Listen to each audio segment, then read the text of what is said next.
Not sure how it is where you're from, but at least my account of being in America is there's a lot of things that kind of breach our privacy. You have unlawful police checkpoints where you roll up in your car all innocent-like and for no rhyme or reason they decide to question you and search your car. And I can't tell you how many times the TSA felt the need to feel me up.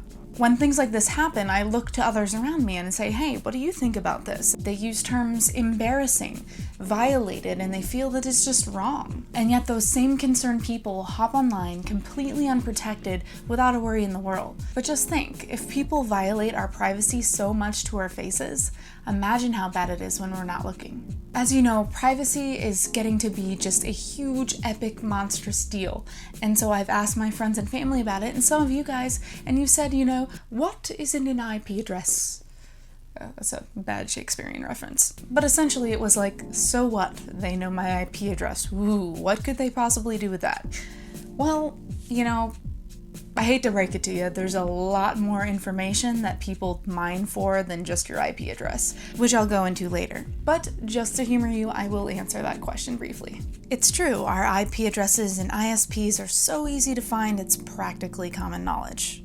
The worst thing about it though is that it may not just be you on your network. Could be a creeper neighbor or something like that, or just someone who wants to use your IP for funsies. Now all it takes is that IP sending out information that it's doing something it shouldn't, like torrenting copyrighted media, and before you know it, your service provider is subpoenaed. They want to get the name and address of the IP that's showing up, the people who they're tracking, and so that information comes back as being you.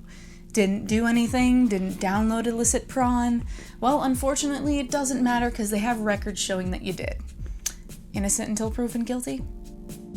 I remember before I started researching this stuff, and I thought IP addresses were the most identifiable and the worst, I'd be playing Battlefield, IP logged, or I'm on a forum, trolling, trollolol, and IP logged, so some pretty scary stuff, right? But honestly, IP addresses are for rookies. It's time to step it up. I want to know your search history, your browser behavior. No, I even want to know where you click on a page. No problem. Thankfully, Google and Facebook keep crazily detailed logs about you that are available for your download at any time.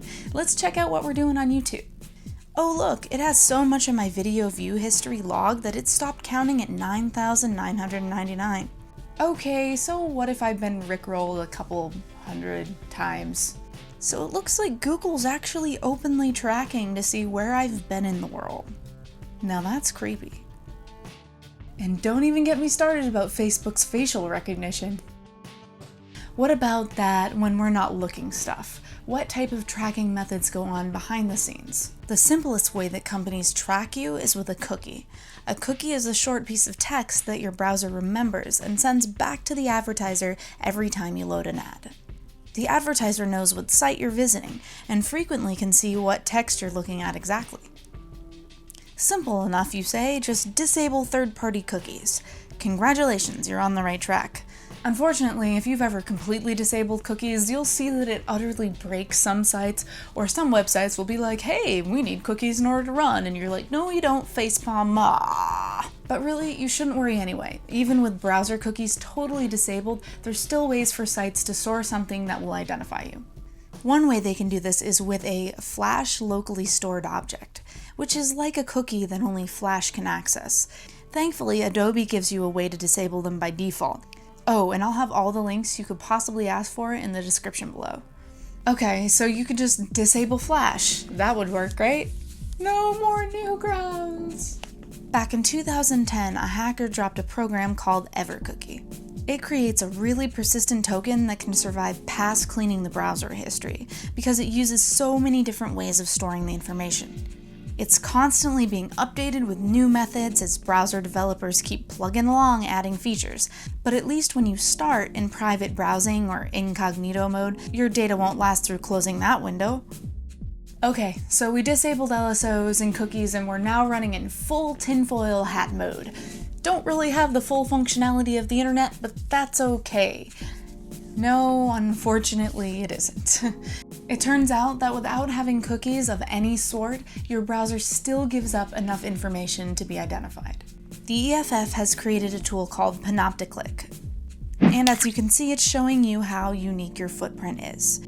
And yes, not even private browsing or incognito mode is safe. All of this data is still available. So nothing works and everything is hopeless. No, not quite. I just wanted to bring home the importance of privacy before I talk to you about how you can fix it. Not a proxied IP, but no IP, no cookies. That's how you really opt out.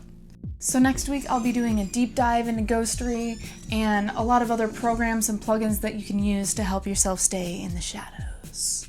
Very emo! Thanks for watching OS Alt. Be sure to subscribe so you don't miss out on next week's episode of All Things Open Source.